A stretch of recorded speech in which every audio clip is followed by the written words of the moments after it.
నా కుటుంబము నిత్యము నీ సన్నిధిని ఉండునట్లుగా దానిని ఆశీర్వదించుము. 2 సమూయేలు 7:29. యునైటెడ్ పీపుల్స్ ఫెలోషిప్ యూపీఎఫ్ నిర్వహించు 21 రోజుల ఉపవాస ప్రార్థనలు 2026 జూన్ 1 నుండి 21వ తేదీ వరకు ఉదయం 4 గంటల నుండి 7 గంటల వరకు. అంశం కుటుంబం దేవుని బాటలో. స్థలం Mennonite brethren Bethell church, machine compound, Golconda cross roads, Musheerabad, Hyderabad. అందరికీ ఆహ్వానం. ఆహ్వానించువారు దైవజనురాలు జాయ్ చెరియన్ గారు, వ్యవస్థాపక అధ్యక్షులు, సీనియర్ పాస్టర్, యూపీఎఫ్ హైదరాబాద్. వివరములకు సంప్రదించండి 9050504718 మరియు 9030757571.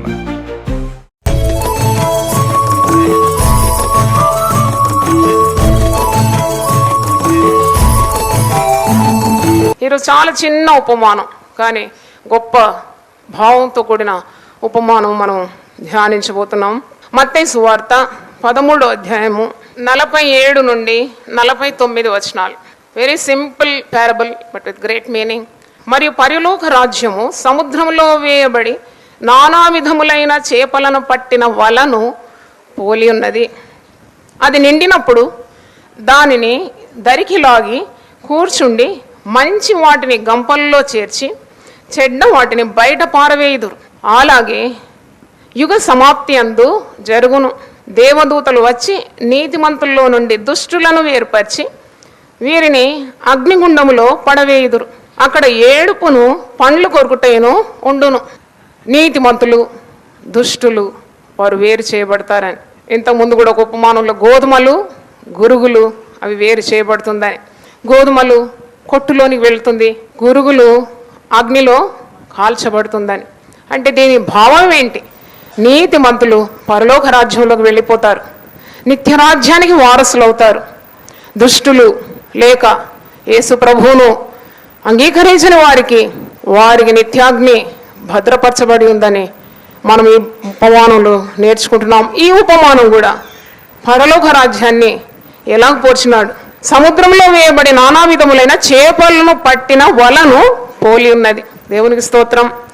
మంచి వాటిని గంపలో వేస్తున్నారు, చెడ్డ వాటిని పారవేస్తున్నారు. గోధుమలు గురుగుల ఉపమానంలో కూడా గోధుమలను కొట్టులోకి చేరుస్తున్నారు, గురుగులను ఏం చేస్తున్నారు?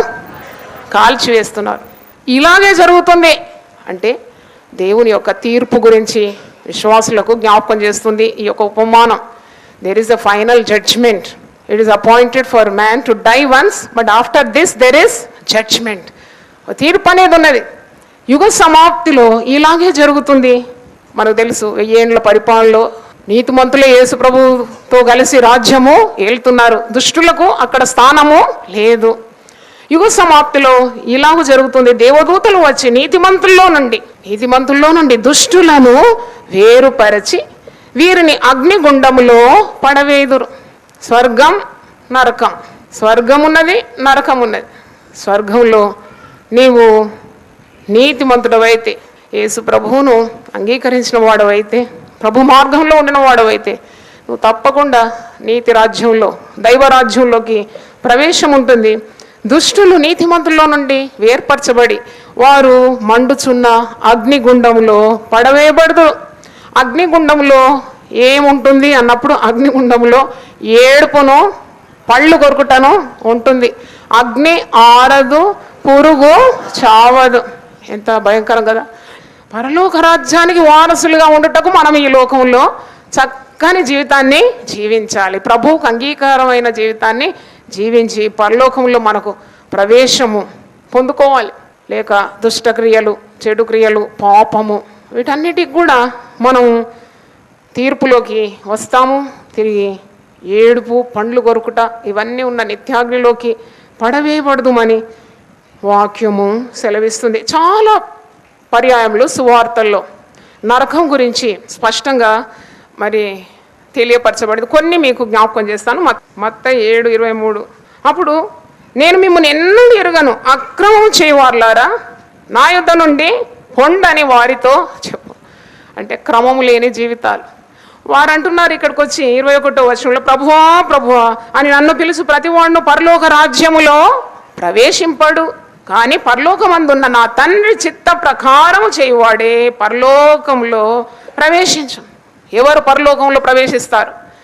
ఎవరు నరకంలోకి వెళ్తారు? ప్రభువా ప్రభువా అని పిలిచినంత మాత్రాన, ఏదో ప్రార్థనలు చేస్తున్నావు అంత మాత్రాన నీకు పరలోకం అబ్బుతుందని నువ్వు అనుకోకూడదు. ఎందుకంటే ఇక్కడ కూడా వీరు ప్రార్థన చేస్తున్నారు, వీరు అద్భుతాలు చేస్తున్నారు, సూచక్రియలు చేస్తున్నారు, దయ్యములను వెళ్ళగొడుతున్నారు, కానీ వారికి పరలోకంలో ప్రవేశం లేదు అని అంటున్నాడు యేసు ప్రభు. పరలోకమందున్న నా తండ్రి చిత్త ప్రకారము చేయువాడే పరలోకములో ప్రవేశించు.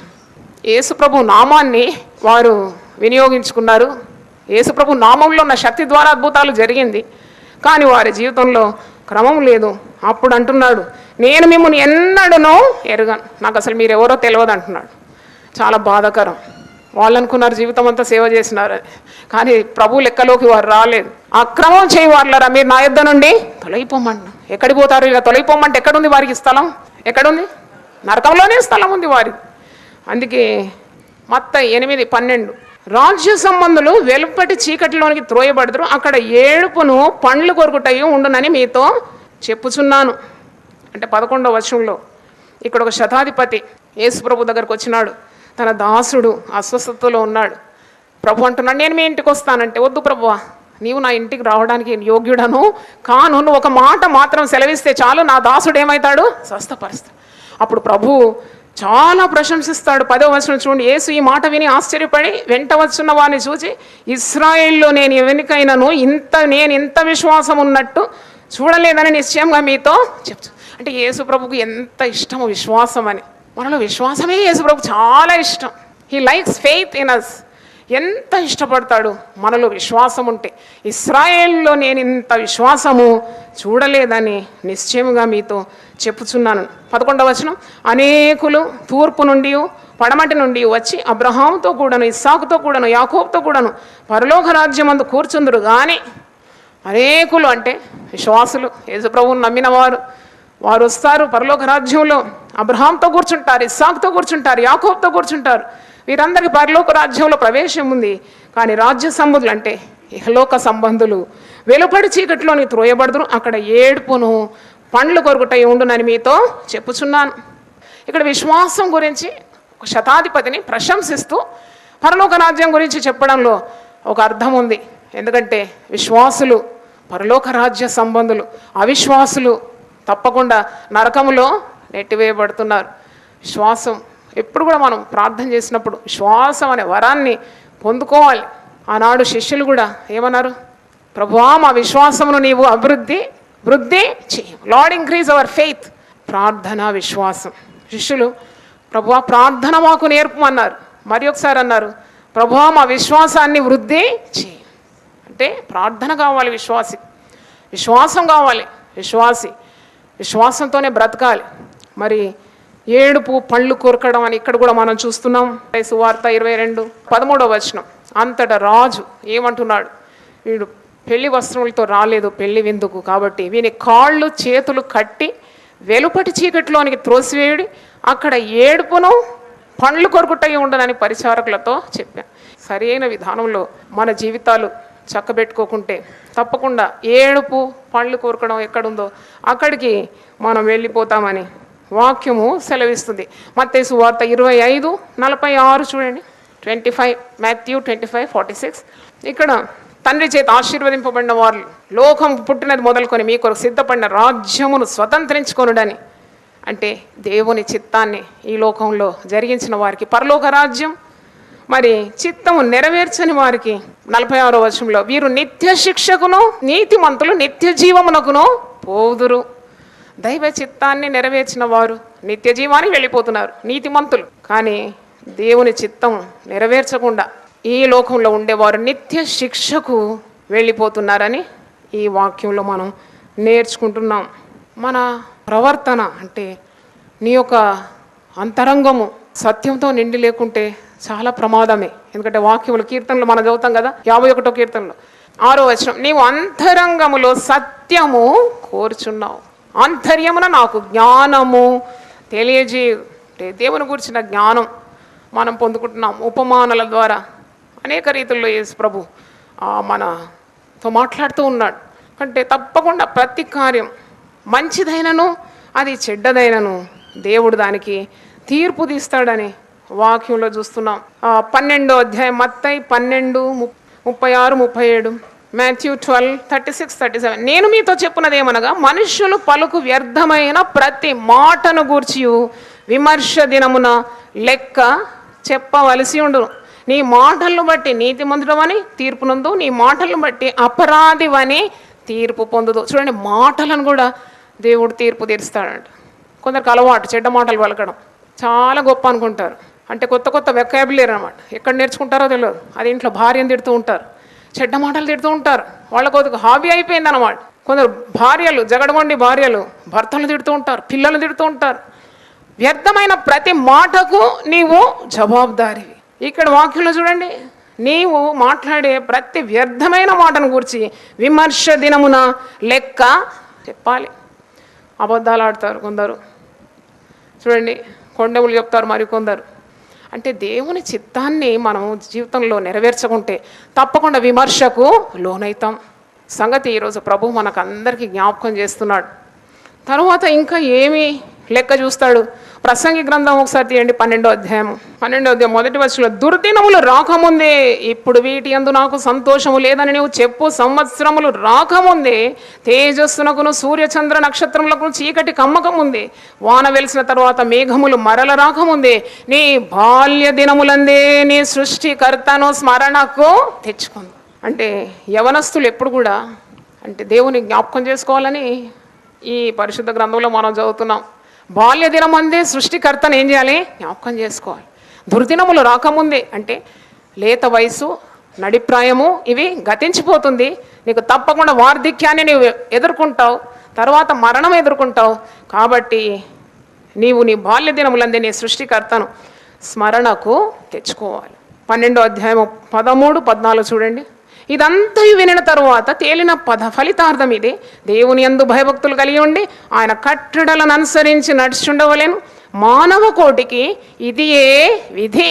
గూఢమైన ప్రతి అంశమును గూర్చి దేవుడు విమర్శ చేయనప్పుడు ఆయన ప్రతిక్రియను అది మంచిదే కానీ చెడ్డదే కానీ తీర్పులోనికి తెచ్చును. అది మంచి పనైనా చెడ్డ పనైనా దేవుడు తీర్పులోనికి తెస్తాడు.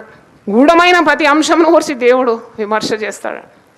రక్షింపబడిన రోజు ఉదయం శుద్ధైంది, యేసు రక్తం చేత నేను కడిగినాడు. దాని తర్వాత కూడా ఎన్నెన్నో ఈ మాలిన్యంతో నిండిన ఈ ప్రపంచంలో ఉన్నావు. ప్రతినిత్యం ప్రార్థన చేయాలి. దేవా, నీ రక్తం చేత నన్ను ఏం చేయి? పవిత్రపరచు. నీవు మొదట ప్రార్థన కూర్చున్నప్పుడు, ప్రభువా నా హృదయాన్ని నువ్వేం చేయి? పవిత్రపరచు. నా ప్రవర్తనను చక్కజేయి. నీకు నాకు అడ్డుగా ఉన్న పాపాలన్నింటినీ తొలగించు. నా బలహీనతలను మన్నించి నన్ను క్షమించి, నీ కాయసకరమైన మార్గం ఏదైనా ఉన్నదో నన్ను గమనించి నువ్వేం చేయాలి? నిత్య మార్గంలో నన్ను నడిపించు. ఇవన్నీ ప్రార్థనలో రావాలి. మనిషిలో ఉన్న లోపాలన్నీ సవరించుకున్నప్పుడే నిండుగా దేవుడు మనల్ని ఆశీర్వదించగలడు. దేవునికి స్తోత్రం. చూడండి, పవిత్రమైన పాత్రలో పాలు కాబెడితే అది వినియోగకరంగా ఉంటుంది. కానీ పాలు ఎంత స్వచ్ఛమైన పాత్ర సరిగా లేదంటే తప్పకుండా పాలు ఏమైపోతుంది? విరిగిపోతుంది. అంతే అన్నమాట. కనుక నిత్యము ఆయన రక్తం చేత మనం కడగబడాలి, పరిశుద్ధపరచబడాలి. మిమ్మల్ని పరిశుద్ధపరచు యెహోవాను నేనే. హల్లెలూయా. దేవుడే మన నీతి. యేసు ప్రభువుని ఎప్పుడైతే నీ హృదయంలోకి నువ్వు ఆహ్వానించి, ప్రభువు నీ హృదయంలో రాజ్యం వెళ్తున్నాడు, ప్రభువే నీకు నీతి అయిపోతాడు, ప్రభువే నీకు పరిశుద్ధత అయిపోతాడు, ప్రభువే నీకు విమోచన అయిపోతాడు, ప్రభువే నీకు జ్ఞానమైపోతాడు. దేవునికి స్తోత్రం. ఈరోజు మనకు తప్పకుండా ఒక కనువిప్పు, అంటే నిర్లక్ష్యంగా బ్రతకకూడదని, జస్ట్ లివింగ్ కేర్లెస్లీ, ఏదో మాటలు, ఇష్టం వచ్చినట్టు ప్రవర్తన, అది ఏమాత్రం యేసుప్రభు బిడ్డలకు తగదు అని ఈరోజు ఉపమానంలో మనం నేర్చుకుంటున్నాం. ఉపమానంలో ఎంత చక్కగా వల విసురుతున్నారు చేపలు పట్టేవారు. పరలోక రాజ్యము సముద్రంలో వేయబడి నానా విధములైన చేపలను పట్టిన వలను పోలి ఉన్నది. వలతో పోలుస్తున్నాడు పరలోక రాజ్యాన్ని. అంటే ఈ మత్స్యకారులు వల విసిరినప్పుడు ఏవేవో వచ్చి పడుతున్నాయి. దాంట్లో మంచి ఉన్నది, చెడు ఉన్నది, అవసరమైన ఉన్నవి, అనవసరమైన ఉన్నవి, వ్యర్థమైన ఉన్నాయి, మరి ఎంతో మరి కావలసినవి ఉన్నాయి. మంచి చెడు వీటన్నిటినీ వారు ఆ వల ధరికి లాగి కూర్చుండి మంచిని చెడును వేరు చేస్తున్నారు. మంచి చేపలను గంపలోకి తీస్తున్నారు, చెడ్డ వాటిని ఏం చేస్తున్నారు? పారవేస్తున్నారు. హల్లెలూయా. అంటే ఇది మనకు అర్థం కావాలి. యుగ సమాప్తిలో ఇలాగే జరుగుతుందని దేవదూతలు వచ్చి నీతిమంతుల్లో నుండి దుష్టులను వేరుపరిచి దుష్టులను అగ్నిగుండంలోకి, నీతిమంతులను నిత్యరాజ్యంలోకి వారు చేరుస్తున్నారని ఈ యొక్క ఉపమానము మనకు బోధిస్తుంది. అంటే మనం చేసే ప్రతి క్రియను దేవుడు చూస్తూ ఉన్నాడు.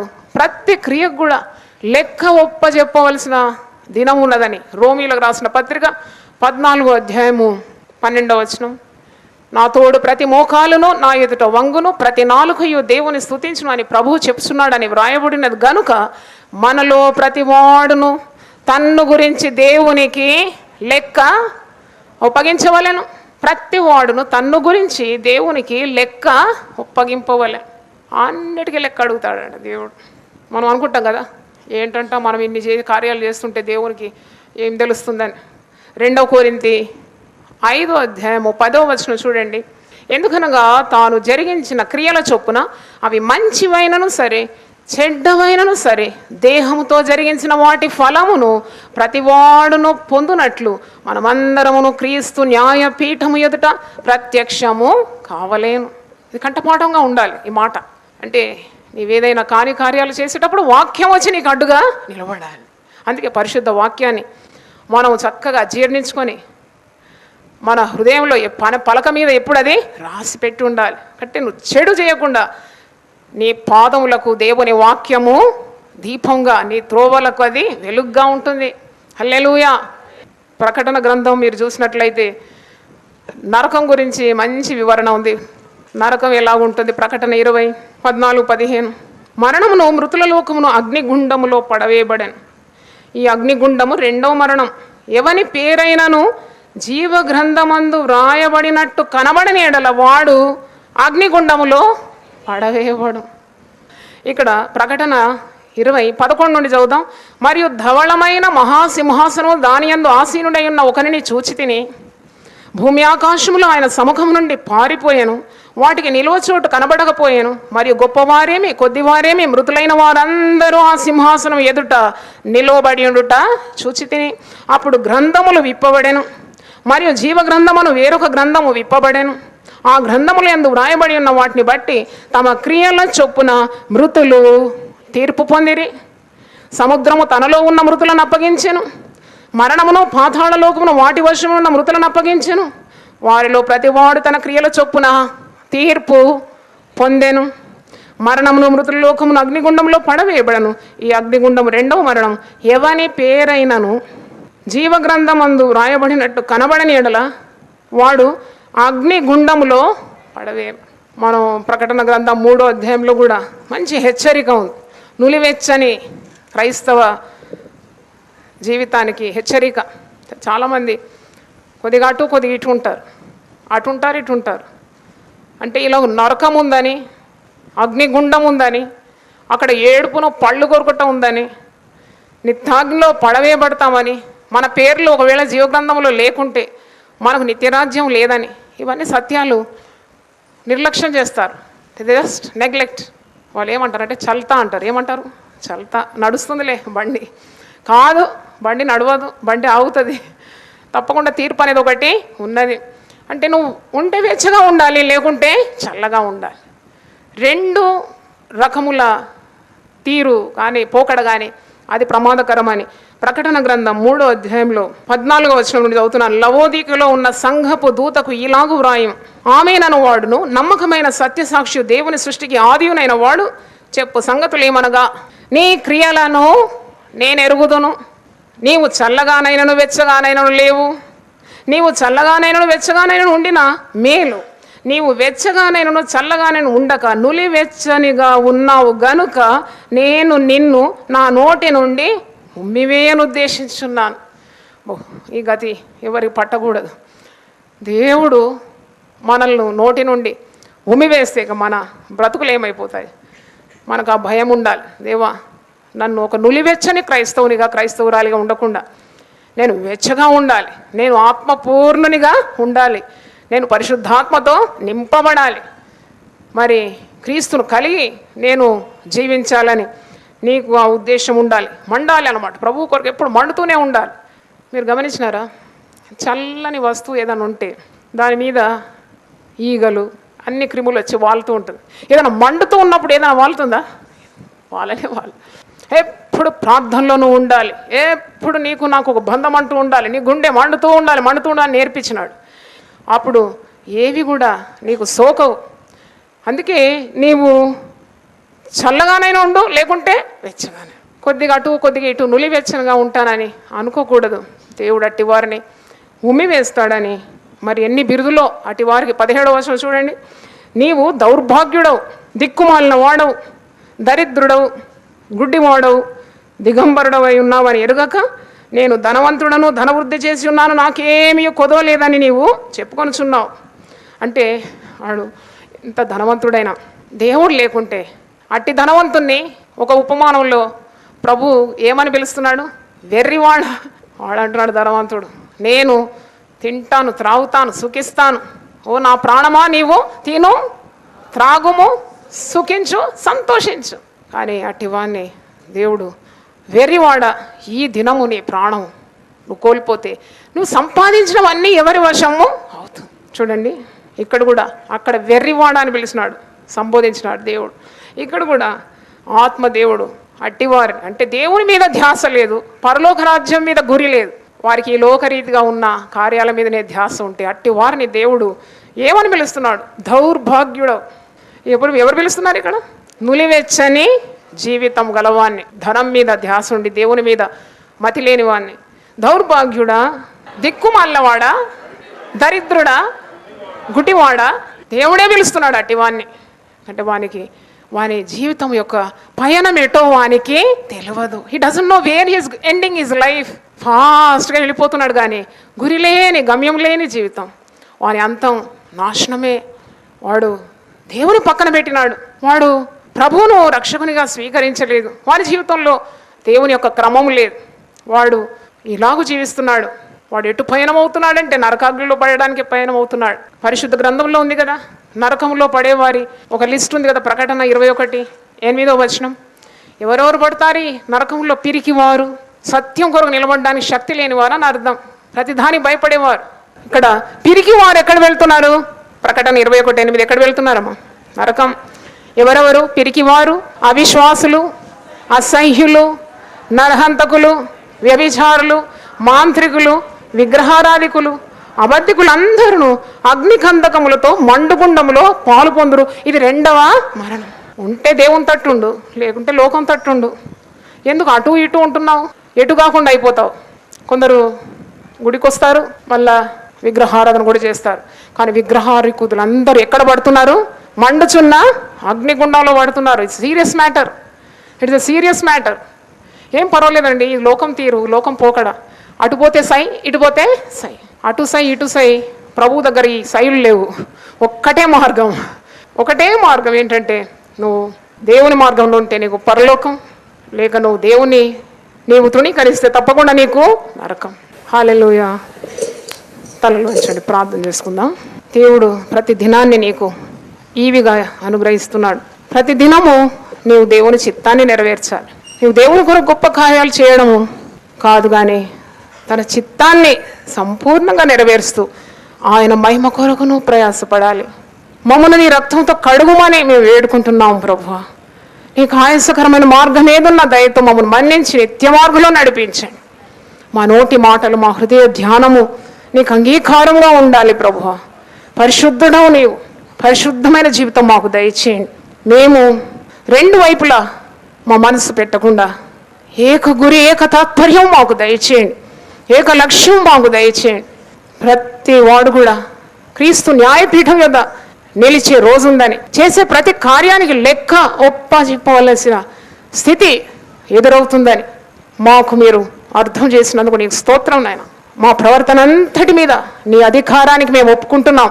నీ పరిశుద్ధమైన చిత్తాన్ని మా జీవితంలో నెరవేర్చడానికి, పరిశుద్ధమైన మార్గంలో ఉండి నీతి రాజ్యానికి వారసులవుటకు మాకు సహాయం దయచేయమని ప్రతి ఒక్కరిని కూడా నీ చేతులుంచి ఆశీర్వదించి పరిశుద్ధపరచమని యేసు నామములో అడిగి వేడుకుంటున్నాను తండ్రి, ఆమేన్. దేవుడు మనల్ని సమృద్ధిగా ఆశీర్వదించును గాక. ఈ దినం దేవునితో నేను. కుటుంబ వ్యవస్థలు, జీవన విలువలు అస్తవ్యస్తంగా మారుతున్న ఈ రోజుల్లో ప్రభువు దాసురాలు రెవరెండ్ డాక్టర్ జాయ్ చెరియన్ గారు దైవ దర్శనంతో ప్రభువు సన్నిధిలో కనిపెట్టి పొందిన 366 విభిన్న ధ్యానాంశములను ప్రతిదినం దేవునితో నేను అనే పుస్తక రూపంలో ప్రపంచానికి అందించారు. ఇది అనేకుల జీవితాలను ప్రభావితం చేసే ఒక విలక్షణమైన గ్రంథము. పరిశుద్ధాత్మ దేవుడు ఈ పుస్తకమును పఠించే ప్రతి ఒక్కరిని స్పృశించి శక్తితో నింపునుగాక. ఈ పుస్తకాలిప్పుడు అందరికీ అందుబాటులో ఉన్నాయి. ఈ నూతన సంవత్సరంలో దీనిని మీరు ధ్యానించండి, మీ బంధుమిత్రులకు ఆత్మీయ బహుమతిగా అందించండి. పుస్తక ప్రతుల కొరకు సంప్రదించవలసిన ఫోన్ నంబర్లు 9550504718, 9030757571.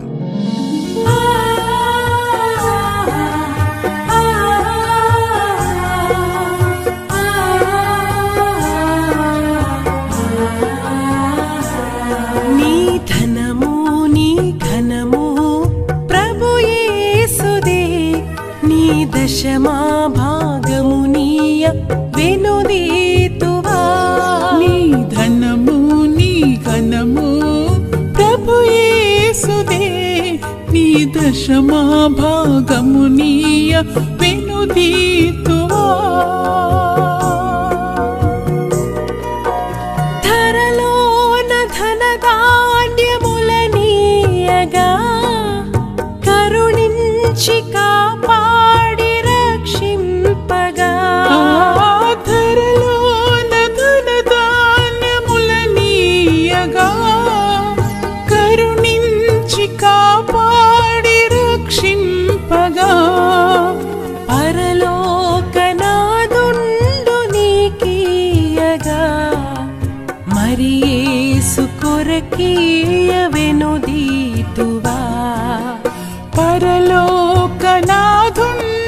నీకీయగా మరి యేసు కొరకీయ వెనుదీతువా.